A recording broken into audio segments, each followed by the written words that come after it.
ശില്പ doctor ഞാൻ നേരത്തെ പറഞ്ഞതുപോലെ doctor Padiyar memorial homeopathy medical college ചോറ്റാനിക്കരയിൽ നിന്നാണ്. പടിയാർ കോളേജിൽ നിന്ന് വേറെയും 4ാം റാങ്ക് നിധി ഷേണായി പടിയാർ കോളേജിൽ നിന്നായിരുന്നു. അതുപോലെ പടിയാർ കോളേജിൽ നിന്ന് കുറച്ച് പേർ ഈ വർഷത്തെ PSC ലിസ്റ്റിലുണ്ട്. അപ്പോൾ ഡോക്ടർ അത് കഴിഞ്ഞിട്ട് ബാംഗ്ലൂരിൽ government homeopathy medical college and ഹോസ്പിറ്റലിൽ മെട്രിയ PG ജസ്റ്റ് കംപ്ലീറ്റ് ചെയ്തിട്ടുണ്ട്. അപ്പോൾ ശില്പ ഡോക്ടറെ ഞാൻ ഹാർദവമായിട്ട് ഈ ക്ലാസ്സിലേക്ക് സ്വാഗതം ചെയ്യുകയാണ്. ഓക്കെ ഡോക്ടറെ, പറഞ്ഞോളൂ. Thank you sir. So first of all good evening to all. So എനിക്ക് എൻ്റെ ഏറ്റവും വലിയൊരു ഡ്രീമാണ് ഗവൺമെന്റ് സീറ്റിൽ MD എടുക്കുക എന്നുള്ളതും അതേപോലെ തന്നെ PSC ഫസ്റ്റ് ചാൻസിൽ തന്നെ കിട്ടണം, അങ്ങനെ അച്ചീവ് ചെയ്യണം എന്നുള്ളത് എൻ്റെ വലിയൊരു ഡ്രീമാണ്. അപ്പൊ അതെന്നെ ഹെൽപ്പ് ചെയ്യാൻ സഹായിച്ച ഓൾമൈറ്റി, പിന്നെ എൻ്റെ പാരൻസ്, സിബ്ലിങ്സ്, പിന്നെ ഞാൻ എൻ്റെ ഇൻലോസ്, എൻ്റെ ഹസ്ബൻഡ്, അതുപോലെ തന്നെ എൻ്റെ ഫ്രണ്ട്സ്, പിന്നെ എൻ്റെ ടീച്ചേഴ്സ്, എല്ലാവരോടും ഈ ഒരു അവസരത്തിൽ നന്ദി പറയാൻ ആഗ്രഹിക്കുകയാണ്. അതേപോലെ തന്നെ ഇതേപോലെ ഒരു റാങ്ക് കിട്ടിയിട്ട് എനിക്ക് ഇതേപോലെ ഒരു മോട്ടിവേഷൻ സ്പീക്ക് നടത്തണം എന്നുള്ളതും എൻ്റെ ഒരു ഡ്രീം ആയിരുന്നു. അപ്പൊ ഇങ്ങനെ ഒരു പ്ലാറ്റ്ഫോം ഒരുക്കി തന്ന ഡോക്ടർ അശോക് കുമാർ സാറിനോട് എനിക്ക് നന്ദി പറയണം. പിന്നെ എല്ലാവരും എന്നോട് ചോദിക്കാറുണ്ട്, എന്തിനാണ് ഇത്രയും ആവേശത്തോടെ PSC അപ്രോച്ച് ചെയ്യുന്നത്, എന്തിനാണ് ഈ ഒരു ഫയർ? അപ്പൊ ഞാൻ എല്ലാവരോടും പറയുമായിരുന്നു, എനിക്ക് I want to hold green pen. അപ്പൊ ആ ഒരു ഫയർ നമ്മുടെ ഉള്ളിൽ ഉള്ളിടത്തോളം, പ്ലസ് സെൽഫ് മോട്ടിവേഷനും അതേപോലെ തന്നെ ആ ഒരു സപ്പോർട്ട് ഫാമിലിയിൽ നിന്നായാലും ഫ്രണ്ട്സിൽ നിന്നായാലും ടീച്ചേഴ്സിനായിട്ടുള്ള സപ്പോർട്ട് കൊണ്ട് മാത്രമാണ് എനിക്ക് PSC ക്രാക്ക് ചെയ്യാൻ പറ്റിയത്. അപ്പം എൻ്റെ ജേണി എങ്ങനെയാന്ന് വെച്ചാൽ, ഞാൻ എൻ്റെ ഫാമിലിയിൽ നിന്ന് മനസ്സിലാക്കിയ കാര്യം, ഒരു കോഴ്സ് ചെയ്യുമ്പോൾ അല്ലെങ്കിൽ ഒരു പഠിത്തവുമായിട്ട് നിൽക്കുന്ന സമയത്താണ് അതിന് അനുസരിച്ചിട്ടുള്ള ഏതെങ്കിലും ഒരു എക്സാം വരുമ്പോൾ ക്രാക്ക് ചെയ്യാനുള്ള ടെൻഡൻസി കൂടുതൽ. അപ്പൊ ഞാൻ വിചാരിച്ചു ഫസ്റ്റ് എന്നാ MDയിലൂടെ PSC എന്നൊരു കൺസെപ്റ്റിലോട്ട് ഞാൻ പ്ലാൻ ചെയ്തു. പിന്നെ വേറൊരു കാര്യം, ഞാൻ എന്ത് കാര്യം ചെയ്യുന്നതിന് മുന്നും വലിയൊരു പ്ലാനൊക്കെ ഇടും. അത് വെച്ചാൽ ഒരു മാസത്തേക്കോ 2 മാസത്തേക്കുള്ള പ്ലാൻ ഒന്നും അല്ല, വളരെ ഷോർട്ട് പ്ലാൻസ്. അപ്പം ഫോർ എക്സാമ്പിൾ ഒരു 3 ഡേയ്സോ ഒരു 4 ഡേയ്സോ അങ്ങനെയുള്ള ഒരു കുഞ്ഞു ടൈം ടേബിൾ പോലെ സെറ്റ് ചെയ്യും. എന്നിട്ട് അത് എന്നെ കൊണ്ട് പറ്റുന്നുണ്ടോ എന്ന് നോക്കും. കാരണം ഞാൻ UGക്ക് പഠിക്കുമ്പോഴായാലും ഞാൻ വളരെ ഹാർഡ് വർക്കിംഗ് ആണെങ്കിലും എനിക്ക് മാർക്ക് ഒരു ആവറേജ് മാർക്കൊക്കെ കിട്ടാറുള്ളായിരുന്നു. അപ്പോ ഇതെങ്ങനെയാണ് UG പഠിച്ച പോലെയല്ല നമ്മളൊരു MCQ ചെയ്യുമ്പോൾ കിട്ടുന്നത്, അല്ലെങ്കിൽ അത് ക്രാക്ക് ചെയ്യാൻ കുറച്ച് കഷ്ടം തന്നെയാണ്. അപ്പോ ഞാൻ വിചാരിച്ചു എന്നാ പിന്നെ MDക്ക് ആദ്യം ട്രൈ ചെയ്യാം, അതിലൂടെ PSC എന്നുള്ളൊരു കൺസെപ്റ്റ്. അപ്പൊ ഞാൻ 2021 ജാനുവരിയിലാണ് പ്രിപ്പറേഷൻ സ്റ്റാർട്ട് ചെയ്തത് MDക്ക്. അപ്പോൾ ആ വർഷം എക്സാം ഷെഡ്യൂൾ ചെയ്തിട്ടുണ്ടായിരുന്നത് സെപ്റ്റംബർ മാസമാണ്. അപ്പൊ എനിക്ക് ജാൻ ടു സെപ്റ്റംബർ, അതായത് ഒരു ഏകദേശം 8 to 9 months മാത്രമേ എന്റെ മുന്നിൽ ഉണ്ടായിരുന്നുള്ളൂ. പിന്നെ എന്റെ ഒരു നിർബന്ധം എന്താണെന്ന് വെച്ചാൽ ഫസ്റ്റ് അറ്റംപ്റ്റ് തന്നെ ക്രാക്ക് ചെയ്യണം എന്നുള്ളത്. അതെന്താണെന്നറിയില്ല, APGT ആണെങ്കിലും PSC ആണെങ്കിലും ആ ഒരു ഫസ്റ്റ് അറ്റംപ്റ്റ് എനിക്ക് ക്രാക്ക് ചെയ്യണം എന്നുള്ളൊരു വലിയൊരു എയിം ഉണ്ടായിരുന്നു. അതുകൊണ്ട് തന്നെ സെക്കൻഡ് ചാൻസ് ഞാൻ ഒരിക്കലും എടുക്കാൻ പാടില്ല. എനിക്ക് സെക്കൻഡ് ചാൻസ് എടുത്താലും ഞാൻ ഡിസപ്പോയിന്റ്മെന്റ് ഒന്നും ആവില്ല, പക്ഷെ എന്നാലും ഫസ്റ്റ് ചാൻസിൽ തന്നെ എനിക്ക് കിട്ടണം എന്നുള്ളത് വലിയൊരു ആഗ്രഹമായിരുന്നു. അപ്പൊ ഞാൻ എന്ത് ചെയ്തെന്ന് വെച്ചാല്, ഞാൻ എൻ്റെ ഈ ഒരു 9 മാസത്തിന് ഞാൻ ഡിവൈഡ് ചെയ്തു. ഫസ്റ്റ് ഒരു മാസത്തില് ഞാൻ ഫസ്റ്റ് ചെയ്ത കാര്യം എന്ന് വെച്ചാല് സിലബസ് എന്താന്നുള്ളത് നോക്കി. അതായത് അപ്പൊ മനസ്സിലായി അനാട്ടമി മുതൽ കമ്മ്യൂണിറ്റി മെഡിസിൻ വരെയുള്ള എല്ലാ സബ്ജക്റ്റും ഉണ്ട്, പക്ഷെ എല്ലാ സബ്ജക്റ്റും ഒരുപോലെ പഠിക്കണം എന്നുള്ളതായിരുന്നു എൻ്റെ അടുത്തത്. അപ്പൊ മനസ്സിലായി വെയിറ്റേജ് ഉണ്ട്, ഓരോ സബ്ജക്റ്റിനും ഇത്ര ഇമ്പോർട്ടൻസ് കൊടുത്താൽ മതി, അപ്പൊ അതിനനുസരിച്ച് പഠിച്ചാൽ മതി. എനിക്ക് ഇപ്പോഴും കഷ്ടമുള്ള സബ്ജക്റ്റ് ഈ അനാട്ടമി തന്നെയാണ്. അപ്പൊ എനിക്കൊരു സന്തോഷം വന്നു, അനാട്ടമിന്ന് ആകെ 1 or 2 ചോദ്യം ചോദിക്കുള്ളൂ, അപ്പൊ അത്ര ഇമ്പോർട്ടൻസ് കൊടുക്കണ്ട. പക്ഷെ എന്നിരുന്നാലും 1 or 2 മാർക്സ് ഡിറ്റർമൈൻ ചെയ്യും നമ്മുടെ റാങ്ക്. പക്ഷെ ഞാൻ മനസ്സിലാക്കിയത് മെറ്റീരിയ മെഡിക്ക കൂടുതൽ പഠിക്കുക, അല്ലെങ്കിൽ ഹോമിയോപ്പതിക് സബ്ജക്ട് കൂടുതൽ പഠിച്ചിട്ട് ഈ നോൺ ഹോമിയോപ്പതിക് സബ്ജക്ട്സിന് അത്ര ഇമ്പോർട്ടൻസ് കൊടുക്കേണ്ട ആവശ്യമില്ല എന്നുള്ളതാണ് ഈ വെയിറ്റേജിലൂടെ ഞാൻ മനസ്സിലാക്കിയ ഒരു കാര്യം. പിന്നെ സെക്കൻഡ് ചെയ്ത കാര്യം ബുക്ക് കളക്ട് ചെയ്തത്. അപ്പൊ ഞാൻ ഒരുപാട് പേരോട് ചോദിച്ചു പറഞ്ഞു, ഇപ്പൊ കേരളത്തിൽ അവൈലബിൾ ആയിട്ടുള്ളത് PHF, IHMA പോലുള്ള ബുക്സ് ആണ്. അപ്പൊ ഈ 2 ബുക്സ് ഞാൻ വാങ്ങിച്ചു. പിന്നെ ഞാൻ നോക്കിയപ്പോ സക്സസ് എന്നുള്ളൊരു ബുക്ക് കണ്ടു, ഇപ്പൊ സർ പറഞ്ഞ ബുക്ക് തന്നെ. അപ്പൊ ഈ സക്സസ് ബുക്കിന് 3 വോള്യം ഉണ്ട്. അപ്പൊ എല്ലാ ബുക്കും വാങ്ങണ്ടെന്ന് വെച്ചിട്ട് ഹോമിയോപ്പതിക് സബ്ജക്റ്റിന്റെ ഫസ്റ്റ് വോള്യം മാത്രമാണ് ഞാൻ വാങ്ങിച്ചത്. അത് ഞാൻ വാങ്ങിച്ചത് ഒരു ജൂൺ ഒക്കെ ലാസ്റ്റ് ആണ്. ഞാൻ വാങ്ങിച്ചത്. പിന്നെ നോക്കിയപ്പോൾ കേസ് ആൻഡ് റോംസ് പറഞ്ഞ കുറെ ബുക്സുകൾ ഉണ്ടെന്ന് മനസ്സിലായി. പക്ഷെ എല്ലാ ബുക്സും വാങ്ങിച്ചിട്ട് അത്രയൊന്നും പഠിക്കാൻ എന്നെ കൊണ്ടാവില്ല. കാരണം ഞാനെന്ന് പറയുന്നത് കുറച്ച് ടോപ്പിക്സ് ആണെങ്കിൽ അത് മാക്സിമം ടൈം റിപ്പീറ്റ് ചെയ്ത് മേ ബി ഒരു ടോപ്പിക് പഠിക്കാൻ എനിക്ക് 10 മിനിറ്റ് വേണം. എന്നിരുന്നാലും തറോ ആക്കി പഠിച്ച്, അതായത് ഇനി ഒരു നെക്സ്റ്റ് ടൈം ഒരു പഠനം ആവശ്യമില്ലാത്ത രീതിയിൽ, നെക്സ്റ്റ് ടൈം എന്തായാലും എല്ലാവർക്കും പഠനം വേണം, അതായത് റിവിഷൻ ആവശ്യമാണ്. എന്നിരുന്നാലും ഇപ്പൊ ഞാൻ ഒരു ടോപ്പിക്ക് 10 മിനിറ്റ് പഠിക്കാൻ എടുക്കുവാണെങ്കിൽ നെക്സ്റ്റ് ടൈം പഠിക്കുമ്പോൾ അത് 8 മിനിറ്റ് ആയി കുറയണം. അതിനെന്ത് ചെയ്യണം? എനിക്ക് അത്രയും തറവാക്കണം, അത്രയും കൺസെപ്റ്റ് ക്ലിയർ ആക്കണം എന്നുള്ളൊരു ഇതിലായിരുന്നു ഞാൻ എല്ലാ ടോപ്പിക്കും പഠിച്ചത്. അപ്പോൾ ഞാൻ എന്ത് ചെയ്തെന്ന് വെച്ചാൽ ഈ കേസിന്റെ PDF ഇപ്പൊ സാറ് പറഞ്ഞ പോലെ അവൈലബിൾ ആണ്. ഈ PDF എനിക്ക് എന്തെല്ലാം കിട്ടുന്നു, അല്ലെങ്കിൽ ക്വസ്റ്റ്യൻ പേപ്പേഴ്സ് ആയിട്ട് എന്തൊക്കെ കിട്ടുന്നു, അതെല്ലാം ഞാൻ ഒരു ഫോൾഡറിൽ ഇട്ടിട്ട് അതെല്ലാം പ്രിന്റ് ഔട്ട് എടുത്തു. എനിക്ക് ഓൺലൈനിൽ നോക്കി പഠിക്കുന്നതിന്, അല്ലെങ്കിൽ ഇപ്പൊ കമ്പ്യൂട്ടറിലൂടെയോ അല്ലെങ്കിൽ ഫോണിലൂടെ പഠിക്കുന്നതിനേക്കാളും കുറച്ചുകൂടി യൂസ്ഫുൾ ആയി തോന്നിയത് കയ്യിൽ പ്രിന്റ് ഔട്ട് കിട്ടി പഠിക്കുമ്പോഴാണ്. അപ്പൊ നമ്മൾ അതിൽ പോയിന്റ്സ് മാർക്ക് ചെയ്യും, ഹൈലൈറ്റ് ചെയ്യും, നമുക്ക് ഇമ്പോർട്ടന്റ് ആയിട്ടുള്ള ഇമ്പോർട്ടന്റ് എഴുതി വെക്കും. അപ്പൊ അതൊക്കെ എനിക്ക് ബുക്ക് മെമ്മറി ഇംപ്രൂവ് ചെയ്യാൻ എന്നെ ഹെൽപ്പ് ചെയ്തിട്ടുണ്ട്. പിന്നെ ഞാൻ ചെയ്തത്, ഇപ്പൊ എന്റെ കയ്യിലുള്ള 2 ബുക്കാണ് PHF-ഉം IHMA ബുക്കും. പിന്നെ ഞാൻ വിചാരിച്ചു, ഇപ്പൊ ഒരു ടോപ്പിക്കിനെ ഞാൻ 2 ബുക്ക് നോക്കി പഠിക്കുമ്പോൾ സമയം വൈകും. അപ്പൊ എനിക്ക് ആ 9 മാസേ ഉള്ളൂ, എങ്ങനെ ഇത് ഒരു 9 മാസത്തിൽ ഇത്രയും വലിയൊരു ഓൾ ഇന്ത്യ എക്സാം ക്രാക്ക് ചെയ്യും? അപ്പൊ ഞാനൊരു ഐഡിയ കണ്ടുവച്ചു. ഒരു ബുക്കിനെ ഞാൻ ബേസ് ആയിട്ട് എടുത്തു. എക്സാമ്പിൾ PHF ആണ് ഞാൻ ബേസ് ആയി വെച്ചത്. എന്നിട്ട് എക്സാമ്പിൾ വെച്ച് പറയുകയാണെങ്കിൽ മൾട്ടിപ്പിൾ മൈലോമ. മൾട്ടിപ്പിൾ മൈലോമ വളരെ ഇമ്പോർട്ടന്റ് ആയിട്ടുള്ള ടോപ്പിക്കാണ്, പക്ഷെ PHF-ൽ വളരെ പ്രിസൈസ് ആയിട്ട് അത് കൊടുത്തിട്ടുള്ളൂ. അപ്പൊ ഞാൻ എന്ത് ചെയ്തെന്ന് വെച്ചാൽ ഈ IHMA-ന്നും സക്സസ്ന്നും പിന്നെ നമ്മൾ MCQ ചെയ്യുമ്പോൾ മൾട്ടിപ്പിൾ മൈലോമനെ കുറിച്ചിട്ടുള്ള ഇൻഫർമേഷൻസ് മീൻസ് MCQ രൂപത്തിൽ വരുമല്ലോ. അങ്ങനെ വരുന്ന ഇമ്പോർട്ടന്റ് ആയിട്ടുള്ള പോയിന്റ്സ് എല്ലാം PHF-ലെ ഒരു PHF-ന്റെ മൾട്ടിപ്പിൾ മൈലോമന്റെ അടുത്ത് സൈഡിൽ പോയി എഴുതി വെച്ചു. ഇപ്പൊ അവിടെ സ്ഥലമില്ലാന്ന് അങ്ങനെ ഒരു രീതിയാണെന്നുണ്ടെങ്കിൽ ഒരു A4 ഷീറ്റ് എടുത്തിട്ട് അതിനെ ഫോൾഡ് ചെയ്തു. അതായത് നമ്മൾ ബുക്ക് എങ്ങനെയാണോ മറിക്കുന്നത് അതേ രീതിയിലായിരിക്കണം ഈ പേപ്പർ ഫോൾഡ് ചെയ്തിട്ട് അത് അപ്പൊ തന്നെ ഒട്ടിച്ചു വെച്ചു ആ സൈഡിൽ തന്നെ. നമുക്ക് വേണമെങ്കിൽ സ്റ്റിക്കി നോട്ട്സ് ആയിട്ടും യൂസ് ചെയ്യാം.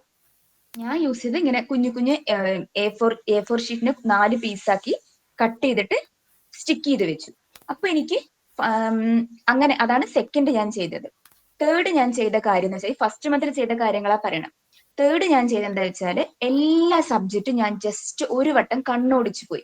എന്തൊക്കെയാണ് നമുക്ക് പഠിക്കാനുള്ളത്, എവിടെയാണ് അവർ കൂടുതൽ ഫോക്കസ് ചെയ്യണത്, നമ്മൾ എങ്ങനെയാണ് പഠിക്കണമെന്നുള്ളത് ഞാനായിട്ട് തന്നെ ഒരു ഐഡിയ ഉണ്ടാക്കാൻ ശ്രമിച്ചു. അപ്പൊ അങ്ങനെ ജനുവരി കഴിഞ്ഞു. പിന്നെയാണ് ഫെബ്രുവരിയിലെത്തി. ഫെബ്രുവരി മുതൽ ഞാൻ ഫുള്ളായി കറക്റ്റ് പഠിക്കാൻ തുടങ്ങി. അപ്പൊ എനിക്ക് എല്ലാ ടോപ്പിക്സ് തന്നെ മൾട്ടിപ്പിൾ മൈലോമ എന്ന് ജസ്റ്റ് PHF നോക്കിയാൽ സക്സസിലെ പോയിന്റ്സ് ഉണ്ടാവും, IHMA പോയിന്റ്സ് ഉണ്ടാവും, MCQs ഉണ്ടാവും. പിന്നെ എനിക്ക് അതിന്റെ അപ്പുറം മൾട്ടിപ്പിൾ മൈലോമ ഒരു ചോദ്യം ചോദിക്കാനില്ല. അങ്ങനെ ഞാൻ എല്ലാ നോട്ടിനെയും അല്ലെങ്കിൽ എല്ലാ ടോപ്പിക്കിനെയും കംപ്ലീറ്റ് ആക്കാൻ ശ്രമിച്ചിട്ടുണ്ടായിരുന്നു. പിന്നെ അതാണ് എന്റെ ഒരു പഠന രീതി. അങ്ങനെ സെക്കൻഡ് മന്ത് മുതൽ ഞാൻ അങ്ങനെ കണ്ടിന്യൂസ് ആയി പഠിച്ചു. ഇതിനോടൊപ്പം നിർബന്ധമായിട്ട് ഞാൻ ചെയ്ത ഒരു കാര്യമാണ് MCQ. അതായത് മിനിമം ഞാനൊരു 300 MCQ ഡെയിലി ചെയ്യുമായിരുന്നു. എന്റെ കുറെ ഫ്രണ്ട്സ് പറഞ്ഞു, അവരൊക്കെ ആദ്യം കുറെ ഗൈഡ് പഠിച്ചു, പിന്നെ ലാസ്റ്റ് ഒരു 2 മാസമാണ് MCQ ചെയ്തത്, അതുകൊണ്ട് അവർക്ക് റാങ്ക് 500 600 ആയി. അങ്ങനെയല്ല നമ്മൾ ചെയ്യേണ്ടത്. തുടക്കം മുതൽ, അതായത് സ്റ്റാർട്ടിങ് മുതലേ പഠിക്കുന്നതിന്റെ ടോപ്പിക്സിന്റെ അതേ MCQ കിട്ടിയാൽ അത്രയും നല്ലത്. അല്ലെങ്കിൽ ജസ്റ്റ് MCQ ആയിട്ട് നമ്മൾ എപ്പോഴും ഒരു റിലേഷനിലായിരിക്കണം. എന്നാൽ മാത്രമേ നമുക്ക് ആ ഒരു ടാക്ടിക്സ് കിട്ടുള്ളൂ, അത് എങ്ങനെ ക്രാക്ക് ചെയ്യാന്നുള്ളത് നമുക്ക് അറിയുള്ളൂ. പിന്നെ ഞാൻ MCQ ഏറ്റവും കൂടുതൽ ചെയ്തത് ഹോമിയോ ഗുരുജി, പിന്നെ ഹോമിയോപീഡിയ, ഹോമിയോ മന്ത്ര, ഒരുപാട് ടെലഗ്രാമില് ഓൺലൈനായിട്ട് ക്വിസസ് വരുന്നുണ്ട്. അപ്പൊ ഞാൻ ഈ ഡെയിലി ഹോമിയോ ഗുരുജിയിൽ 12 മണിക്ക് ഉച്ചയ്ക്ക് 12 മണിക്ക് ഒരു ക്വിസ് നടത്തുമായിരുന്നു സാറ്, ജെയ്സൺ സാറും. അപ്പൊ അത് ഞാൻ അറ്റൻഡ് ചെയ്യുമായിരുന്നു. അപ്പൊ ചെയ്തുകൊണ്ടിരിക്കുമ്പോ ഫസ്റ്റ് ഒന്നും ഞാൻ റാങ്ക് ലിസ്റ്റിൽ ഞാൻ എവിടെയുമേ വരാറില്ലായിരുന്നു. അപ്പൊ ഞാൻ പക്ഷെ അതിൽ നിന്നും എന്തായാലും ഞാൻ സെൽഫ് മോട്ടിവേറ്ററിന്റെ ആളാണ്. അപ്പൊ എന്തായാലും എനിക്ക് പറ്റും, ഞാൻ കുറച്ചുകൂടി ട്രൈ ചെയ്താൽ കിട്ടുന്നുള്ളൊരു ഉറപ്പ് അത്രയ്ക്കും ഉണ്ടായിരുന്നു. അങ്ങനെ ഞാൻ ചെയ്ത് അവസാനം റാങ്കുകളിലേക്ക് ഇങ്ങനെ വന്ന് തുടങ്ങി. അപ്പൊ എനിക്ക് മനസ്സിലായി ഒരു 120 ചോദ്യം ചെയ്താലും അതിലെ ഒരു 20 to 30 ചോദ്യം എന്തായാലും തെറ്റുന്നുണ്ട്, അതായത് നെഗറ്റീവ്സ് വരുന്നുണ്ട്. അപ്പൊ ഞാൻ അതിനെ 3ആയിട്ട് ഡിവൈഡ് ചെയ്തു. അതായത് എന്ത് കാരണം കൊണ്ടാണ് എനിക്ക് ആ നെഗറ്റീവ്സ് വരുന്നത്, അല്ലെങ്കിൽ ഒന്ന് മറവി കാരണം, ഒന്ന് കൺഫ്യൂഷൻ അല്ലെങ്കിൽ ഒന്ന് അറിയില്ല. മൂന്ന് കാരണം കൊണ്ട് ഇത് തെറ്റുള്ളൂ. അപ്പൊ ഞാൻ അറിയില്ല എന്നുള്ളൊരു ടോപ്പിക്സ്, ആ ടോപ്പിക്സുകളിൽ ഞാൻ എന്തെന്ന് വെച്ചാൽ ഗൈഡ് വീണ്ടും തിരിച്ചു നോക്കിയിട്ട് അപ്പൊ തന്നെ തറവാക്കി പഠിക്കുക. അല്ലാന്നുണ്ടെങ്കിൽ ഞാൻ അത് എഴുതി വെച്ചിട്ട് എപ്പോഴാണോ എനിക്ക് പഠിക്കാൻ പറ്റുന്നത്, ആ ദിവസം തന്നെ എപ്പോഴാണോ എനിക്ക് പഠിക്കാൻ പറ്റുന്നത് ആ സമയത്ത് ഞാൻ പഠിച്ചു. പിന്നെ മറവിയും കൺഫ്യൂഷനും, ഇത് രണ്ടും ചിലപ്പോൾ ഇനിയും മറന്നു പോകാനുള്ള സാധ്യതയുണ്ട്. കൺഫ്യൂഷൻ നമ്മൾ ഇത്രയും പഠിക്കുന്നതുകൊണ്ട് കൺഫ്യൂഷന്റെ സാധ്യത വളരെ കൂടുതലാണ്. അപ്പൊ ഞാൻ എന്ത് ചെയ്തെന്ന് വെച്ചാൽ ചെറിയ ചെറിയ പേപ്പറിൽ അത് ചിറ്റ് മെത്തേഡ്, അത് ഞാൻ കാണുന്ന സ്ഥലങ്ങളിൽ റൂമായാലും അല്ലെങ്കിൽ സ്റ്റഡി റൂം ആയാലും അവിടെയൊക്കെ പേസ്റ്റ് ചെയ്ത് വെച്ചു. അപ്പൊ ജസ്റ്റ് നമ്മൾ MCQ ചെയ്തിട്ട് ഞാൻ ഡെയിലി 300 MCQ ചെയ്തു, അതിലല്ല കാര്യം. ആ MCQയിലൂടെ നമ്മൾ 300 ക്വസ്റ്റ്യൻ ആണ് പഠിച്ചത്. അല്ലെങ്കിൽ ആ തെറ്റിയ ചോദ്യങ്ങളെല്ലാം അന്നന്ന് തന്നെ പഠിച്ചു പോയാൽ അത്രയും നല്ലത്. അതാണ് എനിക്ക് പറയാനുള്ളത്. പിന്നെ ഞാൻ പഠിച്ചതിൽ വെയിറ്റേജ് ഞാൻ നോക്കി എന്ന് പറഞ്ഞല്ലോ. അതായത് ഹോമിയോപ്പതിക് സബ്ജക്റ്റിനും അതേപോലെ തന്നെ പ്രാക്ടീസ് ഓഫ് മെഡിസിനും ഒന്നാണ് ഏറ്റവും കൂടുതൽ ക്വസ്റ്റ്യൻസ് വരുന്നുള്ളത് മനസ്സിലാക്കി. അപ്പൊ ഞാൻ എന്ത് ചെയ്തെന്ന് വെച്ചാൽ ഒരു മെത്തേഡ് ഉണ്ടാക്കി, കലണ്ടർ ടിക്ക് മെത്തേഡ്. ഇത് എന്റെ മെത്തേഡാണ്. അതായത് നമ്മളൊരു ടേബിൾ ഉണ്ടാക്കുക. ഫസ്റ്റ് റോവും ഒരു കോളവും. റോയില് നമ്മള് ഹോമിയോപ്പതിക് സബ്ജക്റ്റിത്തെ ചെറിയ ടോപ്പിക്സുകൾ, ഫോർ എക്സാമ്പിൾ മെറ്റീരിയ മെഡിക്ക. ഞാൻ ഏറ്റവും കൂടുതൽ പഠിച്ചത് ആലൻസ് കീനോട്ടാണ്. ബോറിക്കിൽ വളരെ കുറച്ചേ പഠിച്ചിരുന്നുള്ളൂ. കാരണം ബോറിക്ക് വാസ്റ്റും അതേപോലെ തന്നെ ഓർത്ത് വെക്കാൻ വളരെ ബുദ്ധിമുട്ടായിരുന്നു എനിക്ക്. ആലൻസ് കീനോട്ട് പക്ഷെ എനിക്ക് അത്യാവശ്യം എന്റെ കയ്യിലുണ്ടായിരുന്നു. അപ്പൊ ഞാൻ ഈ മെറ്റീരിയ മെഡിക്കയിലെ 3 ഡ്രഗ്, ആലൻസ് കീനോട്ടിലെ 3 ഡ്രഗ്, അത് ഒരു റോ. സെക്കൻഡ് റോ എന്ന് വെച്ചാൽ മെറ്റീരിയ മെഡിക്ക കഴിഞ്ഞു. സെക്കൻഡ് റോയില് ഓർഗനോൺ എടുത്തു. അപ്പൊ അഫോറിസങ്ങൾ ഞാൻ എന്തിരുന്ന് വെച്ചാൽ ഓൾറെഡി ഒരു നോട്ട് എഴുതി വെച്ചിട്ടുണ്ടായിരുന്നു. ഓരോ അഫോറിസത്തിലും മാക്സിമം വരുന്ന ക്വസ്റ്റ്യൻസ്, ഈ പറഞ്ഞ പോലെ ഞാൻ പറഞ്ഞില്ലേ MCQസിൽ നിന്നും ക്വസ്റ്റ്യൻസ് കിട്ടുന്നത് ഞാൻ എഴുതി വെക്കുമായിരുന്നു. അത് ഞാൻ അഫോറസ്റ്റിന്റെ ആ നോട്ടിൽ അപ്പൊ തന്നെ നോട്ട് ചെയ്ത് വെക്കും. അപ്പൊ സെക്കൻഡ് അഫോറസ്റ്റിന്ന് ഇത്ര ക്വസ്റ്റ്യൻസ് ഇതുവരെ ചോദിച്ചിട്ടുള്ളൂ, അല്ലെങ്കിൽ അത്രയും MCQs എനിക്ക് കിട്ടിയിരുന്നു. എന്നിട്ട് അപ്പൊ സെക്കൻഡ് റോയിൽ ഞാൻ എഴുതി വെക്കുന്നത് ഓർഗനോണില് 3 അഫോറിസം. അപ്പൊ ഓർഗനോൺ കഴിഞ്ഞു.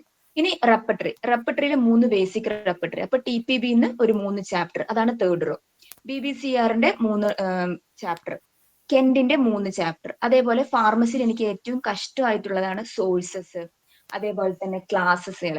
അപ്പൊ ഞാൻ ഡെയിലി ക്ലാസ്സസ് പഠിക്കുമായിരുന്നു. 9 ക്ലാസ്സില്ലേ ഓൾഡ് ഹാൻമാൻ ക്ലാസിഫിക്കേഷൻ. അപ്പൊ 3 ക്ലാസ് അല്ലെങ്കിൽ 2 ക്ലാസ്.